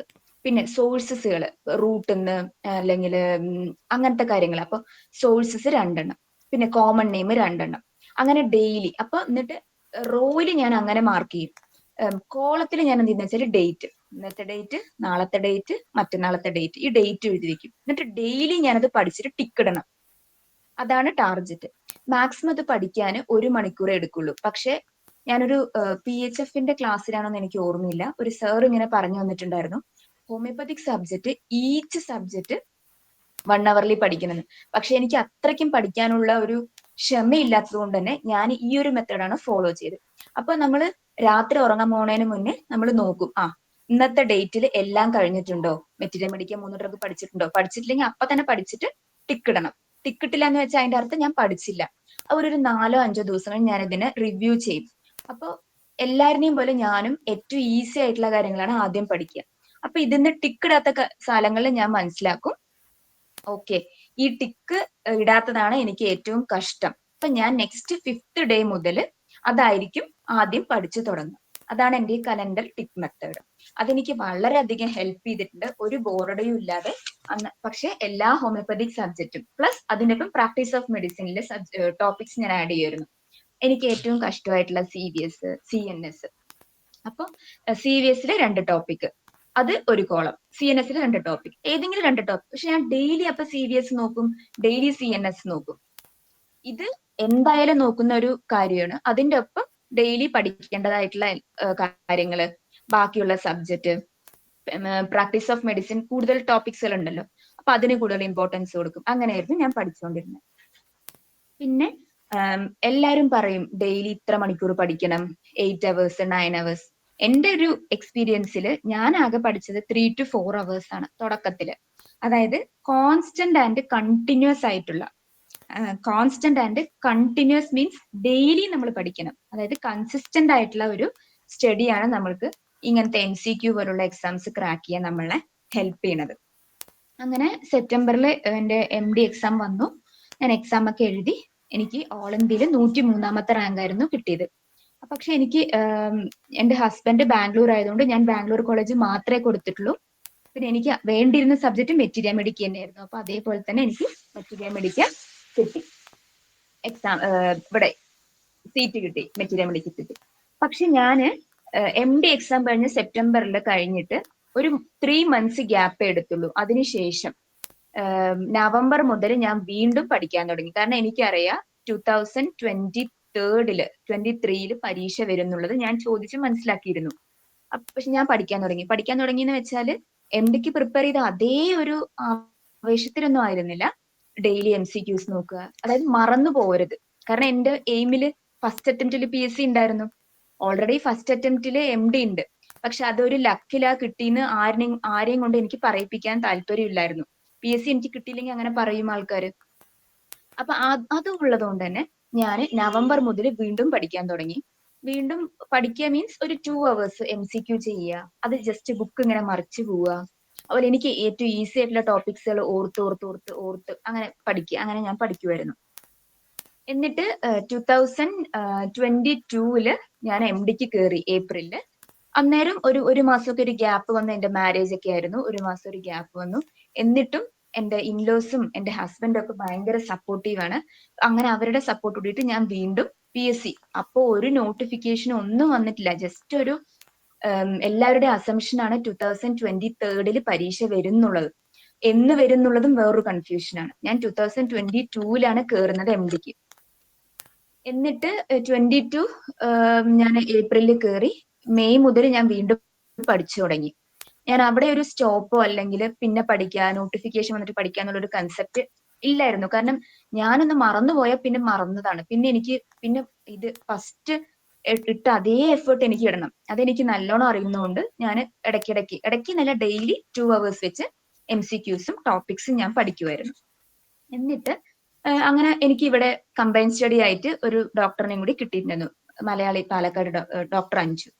അപ്പോ എനിക്ക് തോന്നിയിരിക്കുന്നത് കമ്പൈൻ സ്റ്റഡി തന്നെയാണ് ബെസ്റ്റ് എന്നുള്ളതാണ്. ഓരോരുത്തർക്കും ഓരോരോ പോലെയാണ്. ഈ കമ്പൈൻ സ്റ്റഡിയിൽ നമുക്ക് നമ്മളെക്കാളും കുറച്ചുകൂടി ആവേശം കൂടിയ ഒരു കമ്പൈൻ സ്റ്റഡിക്കാരനെ കിട്ടിയാൽ അതിലും നല്ലതാണ്. കാരണം നമ്മൾ ഒരു 2 ദിവസം പഠിച്ച് ചിലപ്പോൾ ഡൗൺ ആവുമ്പോൾ ആ ഓപ്പോസിറ്റ് ഉള്ള പറയും അങ്ങനെ ഡൗൺ ആവരുത്, നമ്മളെക്കാളും ശക്തിയുള്ള എതിരാളികളാണ് പുറത്ത് നിൽക്കുന്നത് കേരളത്തിലുള്ള കുട്ടികൾ. അപ്പോ അത്രയും ഒരു സ്ട്രെങ്ത്തിലൂടെ തിരിച്ചു വരണമെന്നുണ്ടെങ്കിൽ ഇങ്ങനെ ഫയറുള്ള ഒരു ഓപ്പോസിറ്റ് പാർട്ട്ണറിനെ കിട്ടിയാൽ മാത്രമേ നമുക്കത് പറ്റുള്ളൂ. അങ്ങനെ എനിക്ക് MD സമയത്തും വളരെ നല്ല കമ്പനിയാണ് കിട്ടിയത്, ഡോക്ടർ ഷിഫ്ന, ഡോക്ടർ ശില്പ TP. അപ്പൊ അവരോട് എനിക്ക് വളരെയധികം നന്ദി പറയാനുണ്ട്. പിന്നെ ഞാൻ അങ്ങനെ പഠിച്ചു. ഇതിന്റെ ഇടയിൽ MDന്റെ പല കാര്യങ്ങളും, സിനോപ്സിസ്, ആ കാര്യങ്ങളൊക്കെ വരുമ്പോൾ ഒരു 10-15 ദിവസം ബ്രേക്ക് എടുത്താലും മാക്സിമം ഞാൻ 2 hours മെയിൻറ്റെയിൻ ചെയ്യാൻ ശ്രമിച്ചു. അപ്പൊ എനിക്ക് എല്ലാവരോടും പറയാനുള്ളത് കോൺസ്റ്റന്റും കൺസിസ്റ്റന്റ് ആയിട്ടുള്ളത്. ഇപ്പൊ നിങ്ങളിപ്പോ എല്ലാവരും MD ചെയ്യണമെന്നില്ല. അപ്പൊ ക്ലിനിക്കിലാണെങ്കിലും കിട്ടുന്ന സമയം ഡെയിലി, ഇപ്പൊ ഇന്ന് കുറച്ചൊരു ത്വരയുണ്ട്, ഞാൻ 10 മണിക്കൂർ പഠിച്ചു, നാളെയും മറ്റന്നാളും ഇതിന്റെ റെസ്റ്റ് എടുക്കൽ, അങ്ങനെയല്ല. ഇന്ന് നിങ്ങൾ നല്ല താല്പര്യം ഉണ്ടെങ്കിൽ 10 മണിക്കൂർ ഇല്ലെങ്കിൽ ഒരു 5 മണിക്കൂർ പഠിക്കുക, നാളെ അത് 3 മണിക്കൂർ പഠിക്കുക, മറ്റന്നാൾ 3 മണിക്കൂർ പഠിക്കുക. അങ്ങനെ എല്ലാ ദിവസവും ഒരു 2-3 മണിക്കൂർ വെച്ചിട്ട്. കാരണം ഇതെന്ന് പറയുന്നത് ഒരു കോൺസ്റ്റന്റ് ആയിട്ടുള്ള അല്ലെങ്കിൽ ഒരു വർഷങ്ങളായിട്ട് നീണ്ടു നിൽക്കുന്ന ഒരു ഹാർഡ് വർക്കിംഗ് ആണ് വേണ്ടത്. അല്ലാതെ അടുത്ത മാസം എക്സാമിനോട് ഇപ്പൊ പഠിച്ചു തുടങ്ങുക, അങ്ങനെയല്ല. കാരണം എത്രയോ ഭയങ്കര ഫയറും സ്ട്രെങ്ത്തും ഉള്ള ആൾക്കാർ നമ്മുടെ ഒപ്പം ഉണ്ട്. അപ്പൊ നമ്മുടെ സ്ട്രെങ്ത് നമുക്കറിയാം, നമ്മുടെ വീക്ക്നെസ് നമുക്കറിയാം. എന്താണ്? മറവി, ഒരുപാട് സ്ട്രെസ് ആവും, പെട്ടെന്ന് സ്ട്രെസ് എടുക്കും, ആൻസൈറ്റി വരും, എക്സാമിന്റെ തലേന്ന് ഉറക്കം ഉണ്ടാവില്ല. ഇതെല്ലാവർക്കും ഉള്ളതാണ്. പക്ഷെ നമ്മുടെ എതിരാളിയുടെ സ്ട്രെങ്ത് അറിയണമെന്നുണ്ടെങ്കിൽ ഫസ്റ്റ് മെത്തേഡ് എന്ന് പറയുന്നത് മാക്സിമം MCQs ഓൺലൈൻ പ്ലാറ്റ്ഫോമിൽ ചെയ്യുക. അന്നേരം നമ്മുടെ റാങ്കിലൂടെ മനസ്സിലാവും. പിന്നെ അതിൽ ടൈമറും കാണിക്കും, ഓരോരുത്തരുടെ ടൈമിങ്. അപ്പൊ അവർ ഇത്ര സമയം കൊണ്ട് ഇത്രയും MCQs ചെയ്തിട്ടുണ്ട്, അപ്പൊ എന്തുകൊണ്ട് എനിക്ക് MCQs ഇത്ര ടൈം കൊണ്ട് ചെയ്യാൻ പറ്റിയില്ല? അത് നമ്മൾ മനസ്സിലാക്കണം. പിന്നെ PSCന്റെ ഒരു പ്രശ്നം എന്ന് പറയുന്നത് വാച്ച് കൂടി കൊണ്ടുപോകാൻ സമ്മതിക്കില്ല. അപ്പൊ മാക്സിമം സ്പീഡിലാണ് നമ്മൾ MCQs ചെയ്തു പോകേണ്ടത്. അത് ലാസ്റ്റ് ഞാൻ പറയുന്നുണ്ട്. പിന്നെ ഈ പ്രിപ്പറേഷന്റെ ഇടയിൽ തന്നെ നമുക്ക് ഇപ്പോൾ വേറെ ഏതെങ്കിലും എക്സാംസ് വരുവാണെന്നുണ്ടെങ്കിൽ ഞാൻ ആകെ PSC മാത്രമേ അറ്റൻഡ് ചെയ്യുള്ളൂ, അങ്ങനെ ഒരു കൺസെപ്റ്റേ പാടില്ല. മാക്സിമം എക്സാംസുകൾ നമ്മൾ അറ്റൻഡ് ചെയ്യണം, ഓൺലൈൻ ആയാലും ഓഫ്ലൈൻ ആയാലും. അങ്ങനെ നമ്മൾ ഇപ്പൊ ഇടയ്ക്ക് നാം വന്നിട്ടുണ്ടായിരുന്നു, NHM വരിക, അങ്ങനെയൊക്കെ വരുമ്പോൾ നമ്മൾ ഒന്നും കൂടി ഇപ്പൊ ഒരു എക്സാമിന്റെ തലേന്ന് പഠിക്കുമ്പോൾ പെട്ടെന്ന് തലയിൽ കയറുകയും കുറെ സബ്ജക്റ്റുകൾ അല്ലെങ്കിൽ ടോപ്പിക്സുകൾ പെട്ടെന്ന് കവറായി പോകും. അപ്പൊ നമുക്ക് ഈ പരീക്ഷ കഴിഞ്ഞിട്ട്, അതായത് നാം ഓർ NHM കഴിഞ്ഞിട്ടുള്ള പിന്നെയുള്ള പഠനം എന്ന് പറയുന്നത് വളരെ ഈസി ആവും. ഓൾറെഡി ആ ടെൻഷനിലെല്ലാം പഠിച്ചിട്ടുണ്ട്. അപ്പൊ ടോപ്പിക്സ് കുറച്ചുകൂടി സ്പീഡിൽ പോകാൻ നമ്മളെ ഹെൽപ്പ് ചെയ്യുന്നുണ്ട്. പിന്നെ നമ്മൾ ഇതെല്ലാം പഠിച്ചു കഴിഞ്ഞിട്ട് മാക്സിമം റിവൈസ് ചെയ്യുക. റിവൈസ് ചെയ്യാന്ന് വെച്ചാൽ റിവിഷനിലും എനിക്ക് വളരെ കുറച്ച് മടിയുള്ള കൂട്ടത്തിലാണ്. എന്നിരുന്നാലും റിവിഷനിൽ ഞാൻ വേറൊരു മെത്തേഡ് ഉപയോഗിച്ചിട്ടുണ്ട്. അതായത് ഒരു ദിവസം 10 ടോപ്പിക്സ് അല്ലെങ്കിൽ 20 ടോപ്പിക്സ് ആണ് പഠിക്കണമെന്ന് വെക്കുകയാണെങ്കിൽ അത് നമ്മൾ 3ആയിട്ട് ഡിവൈഡ് ചെയ്യണം. ഈസി ടോപ്പിക്സ്, കുറച്ച് ഈസി ടോപ്പിക്സ്, ടഫ് ടോപ്പിക്സ്. അപ്പൊ ഒരു 20 ടോപ്പിക് ആണെങ്കിൽ 10 ഈസി ടോപ്പിക് പഠിച്ചോളൂ, ഒരു 5 moderate easy topics, 5 tough topics. അങ്ങനെയാകുമ്പോൾ നമുക്ക് മടുക്കില്ല. കാരണം ഇത് ദിവസങ്ങളോളം പഠിക്കേണ്ടതാണ്. ഇന്ന് പഠിച്ചിട്ട് നാളെ പോയി പരീക്ഷ എഴുതേണ്ട പരീക്ഷ അല്ല APGT ആണെങ്കിലും PSC ആണെങ്കിലും. അപ്പൊ നമ്മൾ തലേന്നേ ഞാൻ ഇങ്ങനെ പ്രിപ്പയർ ചെയ്ത് വെക്കും. എനിക്ക് ഏറ്റവും ഈസി ആയിട്ടുള്ള 10 ടോപ്പിക്, ഏറ്റവും കഷ്ടമുള്ള 5 ടോപ്പിക്, അങ്ങനെ. അത് നിങ്ങൾക്ക് കംഫർട്ട് ആയിട്ടുള്ള രീതിക്ക് ഓപ്റ്റ് ചെയ്യാം. പിന്നെ ഞാൻ കുറച്ച് പേര് പറയുന്നത് കേട്ടിട്ടുണ്ട് വേറൊരു പഠന രീതി. അതായത് ഇപ്പൊ ലോക്കോമോട്ടർ സിസ്റ്റം ആണെങ്കിൽ അനാട്ടമി മുതൽ പ്രാക്ടീസ് ഓഫ് മെഡിസിനെ ലിങ്ക് ചെയ്ത് പഠിക്കല്. അത് നിങ്ങൾക്ക് എങ്ങനെയാണോ ഉചിതം, അല്ലെങ്കിൽ നിങ്ങൾക്ക് എങ്ങനെയാണോ പഠിക്കാൻ പറ്റുന്നത്, അത് നിങ്ങൾ ഫോളോ ചെയ്യുക. ഇപ്പൊ ഞാൻ ഇങ്ങനെ പഠിച്ചു അതേപോലെ പഠിക്കണം അങ്ങനെയൊന്നും ആരും നിർബന്ധമേ പറയുന്നില്ല. നിങ്ങൾ അതെല്ലാം ഓരോ ദിവസം വെച്ച് ട്രൈ ചെയ്യുക. അങ്ങനെ പറ്റുവാണെന്നുണ്ടെങ്കിൽ അങ്ങനെ പഠിക്കുക. ഇപ്പൊ അങ്ങനെ പറ്റില്ല എന്നുണ്ടെങ്കിൽ നമ്മളായിട്ടൊരു മെത്തേഡ് ട്രൈ ചെയ്യുക. പക്ഷെ ആ മെത്തേഡ് ഫീസിബിൾ ആയിരിക്കണം, എഫക്റ്റീവും ആയിരിക്കണം. അങ്ങനെ. പിന്നെ വേറൊരു ഇമ്പോർട്ടന്റ് കാര്യം, നമ്മൾ ഇത് കോൺസ്റ്റന്റ് ആയിട്ടുള്ള പഠനവും വളരെ മീൻസ് ദിവസങ്ങളോളം മാസങ്ങളോളം ഇരിക്കേണ്ട പഠനം ആയതുകൊണ്ട് തന്നെ അതിന്റെ ഇടയിൽ റെസ്റ്റ് വളരെ ഇമ്പോർട്ടന്റ് ആണ്. പിന്നെ ഫുഡ് എന്ന് പറയുന്നത് ലൈറ്റ് നമ്മളിപ്പം ഡയബറ്റീസിന് പറയില്ലേ, അതായത് ഷോർട്ട് ഫ്രീക്വന്റ് മീൽസ് എന്ന്, അതുപോലെ മോർ ടുവേർഡ്സ് എക്സാം ആണ് ഞാൻ പറയുന്നത്. അങ്ങനെ. പിന്നെ ഉറക്കം. ഞാനൊക്കെ ഒരു 25-30 മിനിറ്റ് പഠിച്ചുകൊണ്ടിരിക്കുന്ന സമയത്ത് തന്നെ, നോർമലായി പഠിക്കുമ്പോൾ തന്നെ ഒരു 25-30 മിനിറ്റ് പഠിച്ചു കഴിഞ്ഞാൽ ഒരു 10 മിനിറ്റ് നിർബന്ധമായിട്ട് ഞാൻ റെസ്റ്റ് എടുക്കും. എനിക്ക് കാറ്റ് നാപ്പ് സ്ലീപ്പിന്റെ ആളാണ്. അതായത് കുറച്ചു നേരം ഉറങ്ങിയാൽ ഞാൻ റിഫ്രഷ് ആവും. അതുപോലെ ഉച്ചയ്ക്ക് ഉറങ്ങും. ഉച്ചയ്ക്ക് ഒരു ഹാഫ് ആൻ അവർ ഉറങ്ങിയാൽ തന്നെ എനിക്ക് രാവിലത്തെ ആ ഒരു റിഫ്രഷ്മെന്റിന്റെ ഒരു എനർജിയാണ് എനിക്ക് കിട്ടുക. അപ്പൊ രാവിലെ എണീച്ച് നമ്മൾ എങ്ങനെയാണോ പഠിക്കുന്നത് അതേ റിഫ്രഷ്മെന്റ് എനിക്ക് ഒരു ഉറക്കം കഴിഞ്ഞാൽ കിട്ടും. അപ്പൊ നിങ്ങൾക്ക് കംഫർട്ടബിൾ ആയിട്ടുള്ള രീതിക്ക് ഓപ്റ്റ് ചെയ്യാം. ഇനിയിപ്പോ ഉറങ്ങാതെ പഠിക്കുന്ന ആൾക്കാരാണെങ്കിൽ ഓക്കെ, പക്ഷെ റെസ്റ്റ് വളരെ നിർബന്ധമാണ്. കാരണം ഒരു 2-3 ദിവസം പഠിച്ചു, അതിന്റെ ഫുൾ റെസ്റ്റ് 3 ദിവസം എടുക്കുക, അങ്ങനത്തെ ഒരു പഠനം നമ്മുടെ MCQല് അല്ലെങ്കിൽ PSCയിൽ നടക്കുന്ന കാര്യമല്ല. പിന്നെ ഞാന് സോഷ്യൽ മീഡിയ ഒക്കെ കുറച്ചൊക്കെ ഉപയോഗിക്കുമായിരുന്നു. അതായത് റെസ്റ്റ് സമയത്തൊക്കെ എന്തെങ്കിലും ഫേസ്ബുക്കോ ഇൻസ്റ്റാഗ്രാമോ അത്. പക്ഷെ അതിനെല്ലാം ടൈം ബൗണ്ട് ഉണ്ടായിരുന്നു. 5 മിനിറ്റ്, അതിന്റെ അപ്പുറം യൂസ് ചെയ്യില്ല. റീൽസ് കണ്ട് 1 മണിക്കൂർ 2 മണിക്കൂർ അങ്ങനെ ഒരു കൺസെപ്റ്റ് ഇല്ല. അപ്പൊ എല്ലാം മിതമായിട്ട്, അതായത് ഒരു ആഴ്ചയിൽ ഒരു സിനിമ കാണും, അല്ലെങ്കിൽ സിനിമയ്ക്ക് പോവും, ഫ്രണ്ട്സിന്റെ ഒപ്പം ഔട്ടിന് പോവും, പിന്നെ അങ്ങനെ വീട്ടിലത്തെ കാര്യങ്ങൾ നോക്കും, ക്ലീനിങ്, അങ്ങനെ എല്ലാം. അല്ലാതെ പഠനം മാത്രമായിട്ട് ഒതുങ്ങി വെച്ചാൽ ഇത് ബോറടിക്കും. കാരണം സബ്ജക്റ്റ് നമ്മൾ 4-5 കൊല്ലം കൊണ്ട് പഠിച്ച കാര്യമാണ് ഈ 1 വർഷം അല്ലെങ്കിൽ 2 വർഷം കൊണ്ട് നമ്മുടെ ബാക്കിയുള്ള കാര്യങ്ങൾക്ക് ഇടയിലിരുന്ന് പഠിക്കുന്നത്.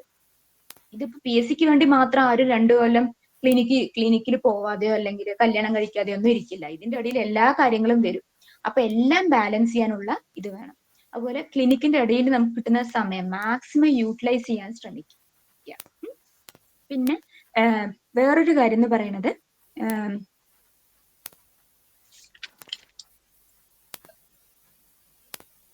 നമ്മുടെ ഞാൻ ഓൾറെഡി ഇത് പറഞ്ഞു, നമ്മുടെ എതിരാളിയുടെ പവർ അറിയണമെന്നുണ്ടെങ്കിൽ മാക്സിമം MCQs ചെയ്യാന്നുള്ളത്.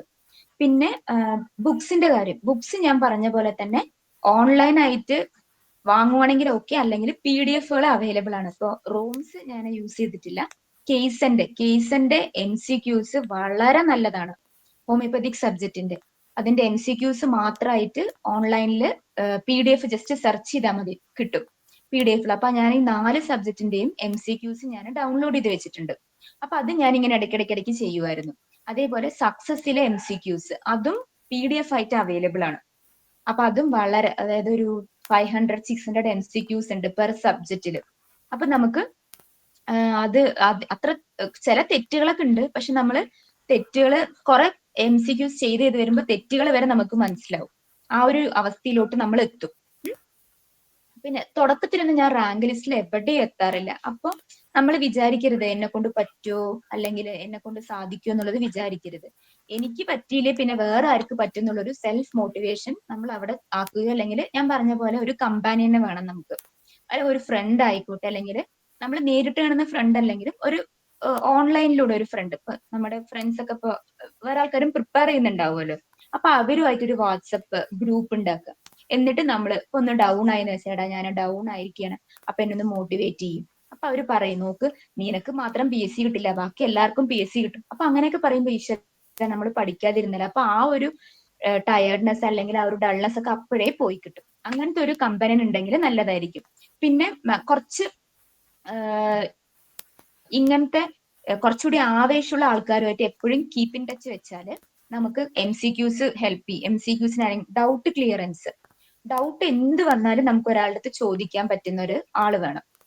അങ്ങനെ ഒരാളിനെ നമ്മൾ എപ്പോഴും ഒരു, അല്ലെങ്കിൽ ഇപ്പൊ എന്നെയൊക്കെ ഏറ്റവും കൂടുതൽ ഹെൽപ്പ് ചെയ്തത് ജെയ്സൺ സാറ്, ഹോമിയോ PDയിലെ സാർ, അതേപോലെ തന്നെ എന്റെ ഫ്രണ്ട്സ് ഡോക്ടർ ഷിഫ്ന, ശില്പ TP, അങ്ങനത്തെ. അപ്പോ അവർക്ക് അറിഞ്ഞില്ലെങ്കിലും അവര് വേറെ ഏതെങ്കിലും ഒരു സോഴ്സ് നോക്കി നമുക്ക് ആൻസർ പറഞ്ഞു തരും. അപ്പൊ അങ്ങനെ ഒരു കമ്പനി നമുക്കുള്ളത് ഏറ്റവും നല്ലതാണ്. പിന്നെ വേറൊരു കാര്യം, ഞാൻ UG പഠിക്കുമ്പോൾ ഞാൻ പണ്ട് പറഞ്ഞ പോലെ തന്നെ ഞാൻ വളരെ ഹാർഡ് വർക്കിംഗ് ആണെങ്കിലും എനിക്ക് വളരെ ആവറേജ്, അതായത് സെക്കൻഡ് ക്ലാസ് ഒക്കെ കിട്ടാറുള്ളൂ. അതുകൂടാതെ എനിക്ക് തേർഡ് ഇയറിൽ ഒരു സപ്ലിയും വന്നിട്ടുണ്ടായിരുന്നു സർജറിയിൽ. അപ്പൊ ഞാൻ പറയാ, സപ്ലി വന്ന ആൾക്കാർക്ക് വരെ PSC കിട്ടിയിട്ടുണ്ട്. സപ്ലി ഉണ്ടോ, UGയിൽ സപ്ലി ഉണ്ടോ, അങ്ങനെയൊന്നും നമ്മൾ മനസ്സുകൊണ്ടോ അല്ലെങ്കിൽ അയ്യോ എനിക്ക് പറ്റാവുന്ന കാര്യമാണോ, മറ്റുള്ളവർക്ക് എല്ലാവർക്കും കിട്ടും ഞാൻ പ്രിപ്പയർ ചെയ്തിട്ട് വെറുതെ സമയം പോവും, അങ്ങനെയൊന്നുമില്ല. നമ്മൾ എക്സാം എഴുതി ആ 1.25 മണിക്കൂർ വരെയുള്ള സമയം നമ്മൾ മാക്സിമം നമുക്ക് പറ്റുന്നതിന്റെ 110% നമ്മൾ എഫേർട്ട് ഇടുക. ബാക്കി നമുക്ക് ദൈവത്തിന്റെ കയ്യിൽ കൊടുക്കുക. അല്ലാതെ പ്രിപ്പയർ ചെയ്യുന്നതിന് മുന്നേ മൊത്തം ദൈവത്തിന്റെ കയ്യിൽ കൊടുത്തിട്ട് ഞാൻ പഠിക്കുന്നില്ല, കിട്ടുമോ, ഞാൻ ഇനി എന്ത് ചെയ്യും, ഇനിയിപ്പോ PSC ഇല്ലെങ്കിൽ വേറൊരു ഓപ്ഷൻ എന്നുള്ളൊരു, അതും നമുക്ക് എല്ലാവർക്കും PSC കിട്ടണമെന്നില്ലല്ലോ. അപ്പൊ നമ്മൾ മാക്സിമം, അതായത് ആ 1.25 മണിക്കൂർ നമ്മൾ പ്രിപ്പയർ ചെയ്യാൻ തുടങ്ങിയ ആ ദിവസം മുതൽ ആ എക്സാമിന്റെ 1.25 മണിക്കൂർ വരെയുള്ള ആ സമയം വരെ നമ്മൾ കിട്ടും, നമുക്ക് എന്തായാലും കിട്ടും. ആ ഒരു പ്രതീക്ഷ കൊണ്ട് വെച്ച് മാത്രമാണ് നമ്മൾ മുന്നോട്ട് പോകേണ്ടത്. പിന്നെ എക്സാമിന്റെ തലേന്നൊക്കെ പറയുകയാണെങ്കിൽ അന്നും ഞാൻ കമ്പൈൻ സ്റ്റഡി ആയിരുന്നു. പിന്നെ PGന്റെ ഇടയിലായിരുന്നല്ലോ എന്റെ PSC എക്സാം. അപ്പൊ ഞാൻ ജൂണിലായിരുന്നു എക്സാം. അപ്പൊ ഞാൻ ജൂൺ ഫസ്റ്റ് വീക്ക് മുതൽ അവിടെ കോളേജിൽ ലീവ് എടുത്തിട്ടാണ് വന്നത്. ലീവ് എടുത്തു, 2 weeks ആണ് ഞാൻ ലീവ് എടുത്തു. എന്നിട്ട് പ്രോപ്പർ ആയിട്ടുള്ള റെസ്റ്റ്, 2 ദിവസം ഞാൻ കോളേജിൽ നിന്ന് വന്നിട്ട് മൊത്തം റെസ്റ്റ് എടുക്കുകയായിരുന്നു. കാരണം എനിക്ക് ആ ഒരു എൻവയോൺമെന്റിൽ നിന്ന് സെറ്റ് ആവാൻ വേണ്ടിയിട്ട് പ്രോപ്പർ ആയിട്ടുള്ള റെസ്റ്റ് എടുത്ത് പിന്നെ ഞാൻ ഒന്നും കൂടി റീസ്റ്റാർട്ട് ചെയ്തു എന്റെ പഠനം, അതായത് റിവിഷൻ. ആ സമയം നമ്മൾ 1 മാസം മൊത്തം റിവിഷൻ ആയിരിക്കുമല്ലോ. ഒരു പുതിയ ടോപ്പിക്സ് ഒന്നും പഠിക്കാതെ റിവൈസ് ചെയ്തു. എക്സാമിന്റെ തലേന്ന് എന്റെ ഓർമ്മയിൽ ഒരു 10:30-ക്കെങ്കിലും ഞാൻ ഉറങ്ങിയിട്ടുണ്ടാവും. ഉറങ്ങാൻ കിടന്നു, ഉറങ്ങിയത് 1 മണിക്കാണ് ടെൻഷനൊക്കെ അടിച്ചിട്ട്. പിന്നെ രാവിലെ ആയി, എക്സാമിന് പോയി. MCQ, അതായത് നമുക്ക് വാച്ച് കൊണ്ടുപോകാൻ പറ്റാത്തതുകൊണ്ട് നമുക്ക് ടൈം വളരെ നമ്മൾ മാനേജ് തന്നെ വേണം. അപ്പോ MCQs ഞാൻ എങ്ങനെയാണ്, ക്വസ്റ്റ്യൻസ് എങ്ങനെയാണ് ഞാൻ അറ്റൻഡ് ചെയ്യുന്നത് വെച്ചാല്, ഫസ്റ്റ് ഞാൻ എല്ലാം ഒന്ന് വായിക്കുക മീൻസ് ഇരുന്ന് വായിക്കലല്ല, ജസ്റ്റ് പേപ്പറൊക്കെ ഒന്ന് നോക്കിയിട്ട് ഫസ്റ്റ് റൗണ്ട് ഞാൻ ഡിവൈഡ് ചെയ്തു, 3 റൗണ്ടായിട്ട് ഡിവൈഡ് ചെയ്തിട്ടുണ്ട്. ഫസ്റ്റ് റൗണ്ടിൽ എനിക്ക് ഏറ്റവും ഈസി ആയിട്ടുള്ള ക്വസ്റ്റ്യൻസ് ആണ് ഞാൻ ചെയ്തത്. അങ്ങനെ ചെയ്തു വന്നപ്പോ ഒരു 10-40-30 ഞാൻ ചെയ്തു. മനസ്സിലായി ഇത്ര ചെയ്താൽ പോരാ, എവിടെ എത്തില്ല മനസ്സിലായി.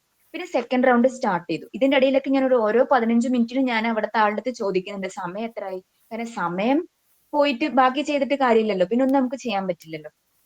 പിന്നെ സെക്കൻഡ് റൗണ്ടിൽ എനിക്ക് 50-50 അറിയുന്ന ക്വസ്റ്റ്യൻസ്, അതായത് ഇപ്പൊ ഡോക്ടർ സാഗർ പറഞ്ഞ പോലെ 50% ആ മെത്തേഡ് തന്നെയാണ് ഞാനും ഫോളോ ചെയ്തത്. അപ്പൊ 50-50 50-50 അറിയുന്ന ക്വസ്റ്റ്യൻസ് മാത്രമേ ഞാൻ അറ്റൻഡ് ചെയ്തുള്ളൂ. അങ്ങനെ സെക്കൻഡ് റൗണ്ടും കഴിഞ്ഞു. തേർഡ് റൗണ്ടിൽ ഞാൻ പിന്നെയും എന്തെങ്കിലും ഒരു സാധ്യത എടുക്കാൻ പറ്റുന്ന അങ്ങനത്തെ ക്വസ്റ്റ്യൻസ് മാത്രം, അങ്ങനെ ഒരു 3-4 അങ്ങനെ ചെയ്തുള്ളൂ. അതായത് നമ്മൾ എത്ര ക്വസ്റ്റ്യൻസ് അറ്റൻഡ് ചെയ്യണമെന്നുള്ളതിലല്ല കാര്യം, എത്ര കുറവ് നെഗറ്റീവ്സ് വരുത്തുന്നുള്ളതാണ് നമ്മൾ റാങ്കിങ്ങിൽ ഡിറ്റർമൈൻ ചെയ്യുന്നത്. അതിപ്പോ കുറേ എന്റെ ഫ്രണ്ട്സ് ആണെങ്കിലും എന്നെക്കാളും ഒരുപാട് ക്വസ്റ്റ്യൻസ് അറ്റൻഡ് ചെയ്തിട്ടുണ്ട്, പക്ഷെ അവർക്ക് നെഗറ്റീവ്സ് വന്നതുകൊണ്ട് മാത്രം എത്രയോ ബാക്കിൽ പോയൊരു ഹിസ്റ്ററി ഉണ്ട്. ഇപ്പൊ എന്റെ ഫ്രണ്ട്സ് ആണെങ്കിലും അല്ലെങ്കിൽ എന്റെ മുന്നത്തെ സീനിയേഴ്സ് ആണെങ്കിലും. അപ്പൊ അവരിന്ന് ഞാൻ മനസ്സിലാക്കിയ കാര്യം, ഒരുപാട് ക്വസ്റ്റ്യൻ അറ്റൻഡ് ചെയ്യണം എന്നുള്ളൊരു ആവേശമല്ല വേണ്ടത്. ക്വസ്റ്റ്യൻസ് അറ്റൻഡ് ചെയ്യുന്നതിൽ മാക്സിമം കറക്റ്റ് ആയിരിക്കണം. അതായത് നെഗറ്റീവ്സ് ഏറ്റവും കുറവുള്ളവർക്കാണ് നമ്മുടെ റാങ്കിങ് ഡിറ്റർമൈൻ ചെയ്യാന്നുള്ള കാര്യം എനിക്കിവിടെ പറയേണ്ടിയിരിക്കുന്നു. പിന്നെ ഇത്രയൊക്കെ തന്നെ ഉള്ളൂ. അപ്പൊ എല്ലാവരും as early as possible start ചെയ്യുക. എല്ലാവർക്കും അവരവരുടെ ഡ്രീം അച്ചീവ് ചെയ്യാൻ ഹെൽപ്പ് ചെയ്യട്ടെ എന്ന് ഞാൻ പ്രാർത്ഥിക്കാം. Okay, thank U. ശില്പ ഡോക്ടർ വളരെ വിശദമായി തന്നെ പറഞ്ഞു. തീർച്ചയായിട്ടും ആദ്യമായിട്ട് പരീക്ഷ എഴുതുന്ന കുറച്ച് പേര് കൂട്ടത്തിലുണ്ട്. അവർക്കെങ്കിലും കുറച്ച് ഡൗട്ട്സ് ഉണ്ടാകും. എന്തെങ്കിലും ഡൗട്ട്സ് ഉണ്ടെങ്കിൽ വേഗം ചോദിക്കുക. നമ്മൾ അടുത്ത ദിവസം തന്നെ ഈ ക്വസ്റ്റ്യൻ്റെ മാർക്ക് ഡിവിഷൻ ഒന്ന് ഡിസ്കസ് ചെയ്യുന്നതായിരിക്കും. എഴുതിയിട്ടുള്ളവർക്ക് അതറിയാമായിരിക്കും. അത് ചെറിയ മാറ്റം ഒരുപക്ഷെ അടുത്ത എക്സാമിന് വന്നുകൂടായില്ല എങ്കിലും ഓർഗനോൺ, മെട്രിയാമെഡിക്ക, പ്രാക്ടീസ് റെപ്പർട്ടറി ഈ 3 വിഷയങ്ങൾക്കാണ് ഏറ്റവും കൂടുതൽ മാർക്ക്, 15 മാർക്ക് വീതം. പ്രാക്ടീസ് മെഡിസിന് ഓർഗനോൺ, മെട്രിയാമെഡിക്ക, റെപ്പർട്ടറി ഈ 3 വിഷയങ്ങൾക്കാണ് ഏറ്റവും കൂടുതൽ മാർക്ക്. പിന്നെ ഫാർമസിക്ക് 10 മാർക്ക്, പ്രാക്ടീസ് മെഡിസിന് 10 മാർക്ക്. നമ്മൾ വല്ലപ്പോഴും വലിയ പ്രാധാന്യം കൊടുക്കാത്തതും എന്നാൽ നല്ല മാർക്കുള്ളതുമാണ് കമ്മ്യൂണിറ്റി മെഡിസിൻ. 8 മാർക്കുണ്ട്. അങ്ങനെ ഒരു മാർക്ക് ഡിവിഷൻ കൃത്യമായിട്ട് തന്നിട്ടുണ്ട്. അതുപോലെ തന്നെ അവർ സിലബസും വിശദമായി പറഞ്ഞിട്ടുണ്ട്. പ്രത്യേകിച്ച് ഹോമിയോപ്പതി, മെട്രിയാമെഡിക്കയൊക്കെ നമ്മൾ 15 മാർക്ക്, അതിൻ്റെ basic concepts, classification, sources of homeopathy, materia medica സോഴ്സസും അതിനകത്താണ് വരുന്നത്. സോഴ്സസ്, ആർക്കോഡ്സ്, കൺകോർഡൻസ് ഓർ റെമഡി റിലേഷൻഷിപ്പ്, ഇങ്ങനെയൊക്കെയുള്ള ഭാഗങ്ങളെല്ലാം ചോദിക്കും. കോൺസ്റ്റിറ്റ്യൂഷൻ, ടെമ്പറമെന്റ്, ഡയാത്തിസിസ്, പിന്നെ drugs and tissue remedies, first BHMS to 4th BHMS, അങ്ങനെയാണ് സിലബസ് എക്സ്പ്ലെയിൻ ചെയ്തിരിക്കുന്നത്. അപ്പോൾ ആ രീതിയിൽ ആ ഒരു എക്സ്പ്ലനേഷൻ മനസ്സിലാക്കി തന്നെ ആദ്യമായിട്ട് എഴുതുന്നവർക്ക് വേണ്ടിയാണ് ഞാനിത് പറഞ്ഞത്. ഇത് നമ്മളൊരു ദിവസം ഡിസ്കസ് ചെയ്യുന്നതായിരിക്കും. അപ്പോൾ ഷഹാന ഡോക്ടർ പറഞ്ഞതിലും ശില്പ ഡോക്ടർ പറഞ്ഞതിലും എന്തെങ്കിലും നിങ്ങൾക്ക് ക്ലാരിഫിക്കേഷൻ വേണമെന്നുണ്ടെങ്കിൽ, ഒരു ഡിസ്കഷൻ വേണമെന്നുണ്ടെങ്കിൽ ഇപ്പൊ ചോദിക്കാം.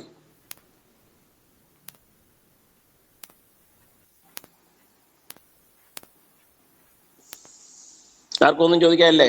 പുതിയ ആളുകൾക്കൊന്നും?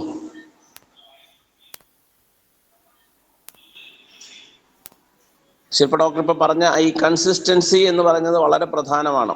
നമ്മൾ കുറച്ച് പഠിക്കുക, പിന്നെ കുറച്ച് ആൾ ഉളപ്പുക, അതിൽ കാര്യമില്ല. 2 വർഷം ഉണ്ടല്ലോ എന്ന് കരുതി നമ്മളുടെ കൺസിസ്റ്റൻസി വിട്ടുപോകാൻ പാടില്ല.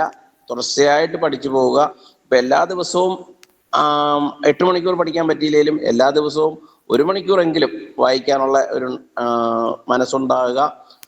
മെട്രിയാമെഡിക്ക പ്രത്യേകിച്ച് ദിവസവും ഒരു 5 ഡ്രഗ്സ് വീതം വായിക്കുക.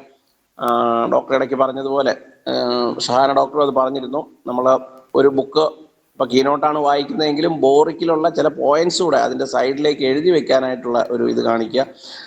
കീനോട്ടിൽ കോമൺ നെയിം ഉണ്ട്, പക്ഷെ പ്രൂവറുടെ പേര് കീനോട്ടിൽ ഇല്ല. പ്രൂവറുടെ പേര് എവിടുന്നെങ്കിലും കണ്ടെത്തിയിട്ട്, എനിക്ക് തോന്നുന്നത് ദുബൈയിലൊക്കെ ഉണ്ടെന്ന് തോന്നുന്നു പ്രൂവറുടെ പേര്. പ്രൂവറുടെ പേര് എവിടുന്നെങ്കിലും കണ്ടെത്തിയിട്ട് ഓരോ ഡ്രഗ്സിന്റെയും ഹെഡിങ്സിൽ തന്നെ ആഡ് ചെയ്ത് പോവുക. ഇങ്ങനെയുള്ള ചില ടെക്നിക്സ് നമ്മൾ ഉപയോഗിച്ചാൽ നമുക്കത് ഗുണം ചെയ്യും. വേറെ എന്തെങ്കിലും ഡൗട്ട്സ് ഉണ്ടെങ്കിൽ ഒന്ന് ചോദിക്കൂ.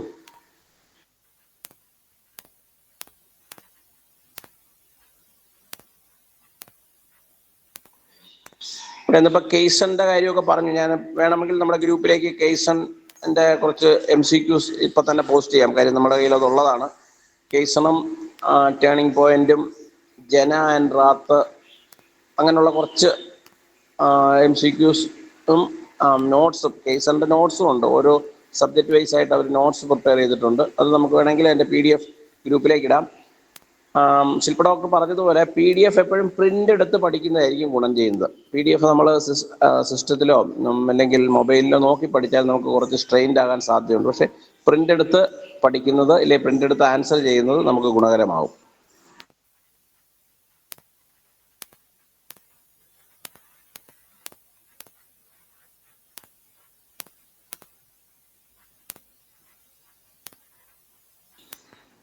ശില്പ ഡോക്ടർ ഇപ്പൊ ലാസ്റ്റ് പറഞ്ഞ ഒരു കാര്യം ഞാൻ ഒന്നുകൂടെ ഒന്ന് എംഫസൈസ് ചെയ്യാൻ ഉദ്ദേശിക്കുകയാണ്. അതായത് സപ്ലി ആയിട്ടുണ്ട്, ഇല്ലെങ്കിൽ ഒരു പേപ്പർ കിട്ടാതെ പോയിട്ടുണ്ട്, അങ്ങനെയുള്ളത് ഒരിക്കലും ഒരു നമ്മുടെ PSC കിട്ടാനോ കിട്ടാതിരിക്കാനോ ഒരു സാധ്യതയല്ല. ഉദാഹരണത്തിന് ഈ വർഷത്തെ ആദ്യത്തെ 10 റാങ്കിൽ, ഞാൻ ആരാണെന്ന് പേര് പറയുന്നില്ല, ഒരാള് ഫസ്റ്റ് ഇയർ തോറ്റ ആളാണ്. ഫസ്റ്റ് ഇയർ സപ്ലിമെന്ററി അടിച്ച ആളാണ്. പക്ഷെ എന്നിട്ടും PSCയിൽ ആദ്യത്തെ 10 വന്നു എന്നുള്ളതാണ്. അപ്പോൾ അതുപോലെ നമ്മൾ അതിലൊന്നും ഒരു കാര്യമൊന്നുമില്ല. PSCയിൽ BHMS ലെവലിൽ നമ്മളുടെ പഠിത്തത്തിന് അതിന് ആനുപാതികമാണോ എന്ന് ചോദിച്ചാൽ അല്ല. അത് എങ്ങനെയായിരുന്നാലും നമ്മൾ പിന്നീട് വർക്ക് ചെയ്യുന്നതിനാണ് പ്രാധാന്യം കിട്ടുന്നത്. അപ്പോൾ അതുകൊണ്ട് നിങ്ങൾക്ക് ഏതെങ്കിലും വിഷയത്തിൽ സപ്ലിമെന്ററി ആയിട്ടുണ്ട്, ഇല്ലെങ്കിൽ പരാജയപ്പെട്ടിട്ടുണ്ടെന്നുള്ളതൊന്നും ഇത് ബാധിക്കുന്നതേ അല്ല. അന്നത്തെ പഠിത്തത്തിൽ നിന്ന് കുറച്ച് ഡിഫറൻ്റ് ആയിട്ടുള്ള ഒരു പഠിത്തത്തിൻ്റെ രീതി ഫോളോ ചെയ്താൽ തീർച്ചയായിട്ടും നമുക്ക് മുമ്പിലെത്താൻ പറ്റും. ഓക്കെ, ആർക്കും ഒന്നും ചോദിക്കാനില്ല എന്നുണ്ടെങ്കിൽ നമുക്ക് 9:30 ആകുകയും ചെയ്യുന്നുണ്ട്, വൈൻഡപ്പ് ചെയ്യാം. എന്തെങ്കിലും ആഡ് ചെയ്യാനുണ്ടെങ്കിൽ, ഇല്ലെങ്കിൽ എന്തെങ്കിലും ഡൗട്ട്സ് ഉണ്ടെങ്കിൽ നിങ്ങൾക്ക് ചോദിക്കാം.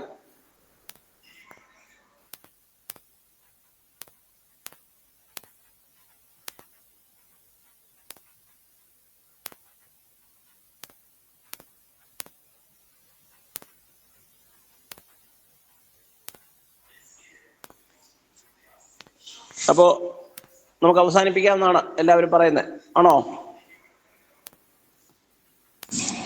Hello sir. പറഞ്ഞോ, ചോദിച്ചോളൂ. സാർ, ഒരു ശില്പ മാമിൻ്റെ അടുത്തായിരുന്നേ ഒരു ഡൗട്ട് ഉണ്ടായിരുന്നു മാം. മാം പറഞ്ഞിട്ടുണ്ടായിരുന്നു ഇപ്പോൾ ഫസ്റ്റ് മന്തിൽ സിലബസ് നോക്കി വെയിറ്റേജ് ഓഫ് സബ്ജക്ട്സ് നോക്കിയിട്ടായിരുന്നു എല്ലാം കവർ ചെയ്ത് ആദ്യം വെച്ചിരുന്നെന്ന് പറഞ്ഞിട്ടുണ്ടായിരുന്നില്ലേ? അപ്പോൾ സെയിം സ്റ്റഡി ഹവർ തന്നെയാണോ മെയിൻറ്റെയിൻ ചെയ്തത്, ഡെയിലി 3 to 4 hours? അപ്പോൾ അത് എല്ലാം കവർ ചെയ്യാൻ പറ്റുന്നുണ്ടായിരുന്നോ മാമിന്? അതായത് ഞാൻ ഫസ്റ്റ് ഇപ്പൊ ഡോക്ടർ പറഞ്ഞ പോലെ തന്നെ ഫസ്റ്റ് മന്ത് ആ സിലബസ്, അതായത് വെയിറ്റേജ് നോക്കിയിരുന്നു. 3 to 4 hours ഡെയിലി പഠിച്ചാൽ നമുക്ക് ആ ഒരു ടൈമിൽ അല്ലെങ്കിൽ ആ ഒരു പീരീഡിൽ നമുക്ക് എല്ലാ സബ്ജക്റ്റും കവർ ചെയ്യാൻ പറ്റും. പക്ഷെ ടുവേർഡ്സ് ദി എക്സാം, അതായത് ഇപ്പൊ സെപ്റ്റംബറിലായിരുന്നു എന്റെ APGT. അപ്പം ഒരു ജൂലൈ മുതൽ ഞാൻ 3 to 4 hours ഉള്ളത് 4 to 5 hours ആക്കിയിരുന്നു. എന്തുകൊണ്ടെന്ന് വെച്ചാൽ ഇത് ഡെയിലി പഠിക്കുന്നതുകൊണ്ട് 4 hours മേലെയൊക്കെ പഠിക്കുമ്പോഴേക്കും ഞാൻ എക്സോസ്റ്റഡ് ആയി. പിന്നെ അടുത്ത ദിവസം ഫുൾ റെസ്റ്റ് എന്നുള്ള ഒരു അവസ്ഥയിലേക്ക് വന്നു.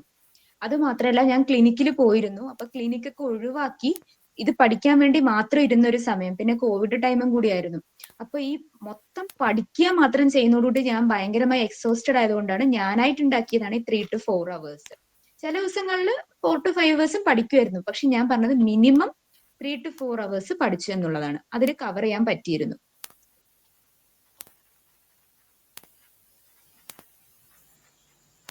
മാം, അപ്പോൾ നമ്മൾ ഒരു സബ്ജക്റ്റ് എടുക്കുകയാണെങ്കിൽ തന്നെ എത്ര ടൈമാണ് അതിന് സ്പെൻഡ് ചെയ്യുന്നത്? കാരണം നമ്മളിപ്പോൾ അനാട്ടമി തൊട്ട് നമ്മൾ CM വരെ എടുക്കുകയാണെങ്കിൽ അങ്ങനെ നമുക്ക് കവർ ചെയ്യാൻ പറ്റുമോ ഒരു മന്തിൽ ഫുൾ? കാരണം ഇപ്പോൾ അനാട്ടമി നമ്മൾ എടുക്കുകയാണെങ്കിൽ തന്നെ ഓരോരോ ടോപ്പിക്സ് വെച്ച് നമ്മൾ പഠിക്കണ്ടേ?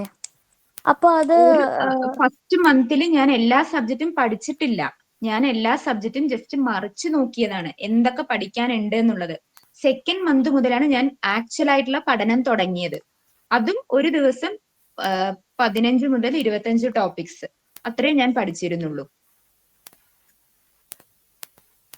അതായത് നമ്മൾ പണ്ട് ഇപ്പൊ അനാട്ടമി ആണെങ്കിലും അനാട്ടമിയുടെ എല്ലാ ടോപ്പിക്സും ഡിസ്ക്രിപ്ഷനിലൂടെ നമ്മൾ പഠിക്കുന്നില്ലല്ലോ, വളരെ ഷോർട്ട് ആയിട്ടല്ലേ പഠിക്കുന്നത്. അപ്പൊ നമുക്ക് ആ ഒരു സമയത്തിൽ കവർ ചെയ്യാൻ പറ്റേണ്ടതാണ്. എനിക്ക് പറ്റിയിരുന്നു. ഡോക്ടറെ, നമുക്ക് ഓരോ സബ്ജക്റ്റിനും മാർക്കിന്റെ വെയിറ്റേജ് ഉണ്ടെങ്കിലും ഞാനൊരു എക്സാമ്പിൾ പറയാം. നമുക്ക് ഫാർമസിക്ക് 10 മാർക്ക് ഉണ്ട്. പക്ഷെ ഫാർമസി പഠിക്കാൻ നമ്മൾ 10 മാർക്കിന് ആനുപാതികമായിട്ട് സമയം മാറ്റി വെക്കണമെന്ന് നിർബന്ധമില്ല. അതേ 10 മാർക്ക് തന്നെയാണ് പ്രാക്ടീസ് മെഡിസിനും. പക്ഷെ പ്രാക്ടീസ് മെഡിസിൻ പഠിക്കാൻ അല്പം കൂടെ സമയം വേണ്ടി വരും. കാര്യം ഫാർമസി കുറച്ച് പോർഷനേ ഉള്ളൂ. അതുപോലെ ഇപ്പം റെപ്പട്രിക്കും മെട്രിയാമെഡിക്കും 15 മാർക്കുണ്ട്. പക്ഷെ റെപ്പട്രിയെ സംബന്ധിച്ച് റെപ്പട്രി മെട്രിയാമെഡിക്ക പഠിക്കുന്ന അത്രയും സമയം പോരാ, അത്രയും സമയം വേണ്ട. മെട്രിയാമെഡിക്ക് കൂടുതൽ സമയം വേണ്ടി വരും. റെപ്പട്രിക്ക് പക്ഷെ അത്രയും സമയം വേണ്ടി വരില്ല. അപ്പം മാർക്കിന് കൃത്യമാനുപാതികമായിട്ടല്ല നമ്മൾ ഇത് ചെയ്യേണ്ടത്. അതുപോലെ ഓരോരുത്തരുടെ ഇൻട്രസ്റ്റ്, ഇപ്പം എന്നെ സംബന്ധിച്ച് അപ്പം എനിക്ക് ഓർഗനോൺ വലിയ ഇഷ്ടമുള്ളൊരു സബ്ജക്റ്റാണ്. അപ്പം അതിന് കുറച്ച് സമയം മതിയാകും.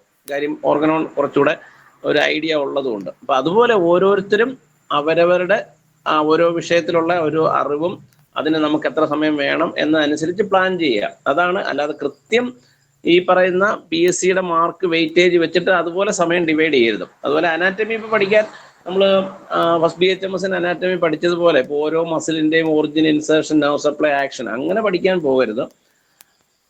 അതിനകത്തുനിന്ന് നമുക്കൊരു MCQ ചോദിക്കാൻ സാധ്യതയുള്ളതും ഇല്ലെങ്കിൽ ആ ഒരു രീതിയിലേക്ക് വരുന്ന രീതിയിൽ പഠിക്കണം. നമ്മൾ ഓരോന്നും ഡീറ്റെയിൽ ആയിട്ട് പഠിക്കാതെ നമ്മളിപ്പം ഉദാഹരണത്തിന് ഇപ്പം പക്ഷെ അങ്ങനെ ഈ വൺ വേർഡ് അത്ര ഫ്രീ ആയിട്ട് ചോദിക്കാൻ പറ്റുന്ന ക്വസ്റ്റ്യൻസ് ഇപ്പം അങ്ങനെ ചോദിക്കുന്നില്ല. എങ്കിലും ഇപ്പം ഹാർട്ടിൻ്റെ വെയിറ്റ്, ലിവറിൻ്റെ വെയിറ്റ്, അതുപോലുള്ള കുറേ കാര്യങ്ങൾ പഠിച്ചു വെക്കണം. Largest muscle, smallest muscle, longest nerve, അങ്ങനെ ഇല്ലെങ്കിൽ ലോങ്ങസ്റ്റ് ക്രേനിയൻ നെർവ്, ഇല്ലെ മോട്ടോർ ആക്ഷൻ മാത്രമുള്ള ക്രേനിയൻ നെർവ്, മോട്ടോറും സെൻസറിയും കൂടെ ഉള്ള ക്രേനിയൻ നെർവ്. ഈ രീതിയിൽ നമുക്ക് കുറച്ച് പോയിന്റ്സ് തയ്യാറാക്കി പഠിക്കുക. അതേ അനാറ്റമിയിൽ നടക്കത്തുള്ളൂ. അനാറ്റമി അല്ലാതെ ഫ്രം ദ വെരി ബിഗിനിങ് പഠിക്കാൻ നടക്കില്ല. പക്ഷെ ഇപ്പോഴേ തുടങ്ങുകയാണെങ്കിൽ അതിനുള്ള സമയം ഉണ്ടാകും. സ്വാതി ഡോക്ടർക്ക് ഒരുവിധം ടൈം അറേഞ്ച് ചെയ്യുന്നത് മനസ്സിലായി കാണുമെന്ന് എനിക്ക് തോന്നുന്നു. സർ ക്ലിയർ ആയി, ഇപ്പൊ ക്ലിയർ ആയിട്ടുണ്ട്. വേറെ ആരോ എന്തോ ചോദിക്കാൻ വന്നു. സർ, ഓർഗനോണില് ഫിലോസഫി പാർട്ട് പഠിക്കുന്നതിനെ കുറിച്ച് ഒന്ന് പറഞ്ഞാൽ കൊള്ളായിരുന്നു.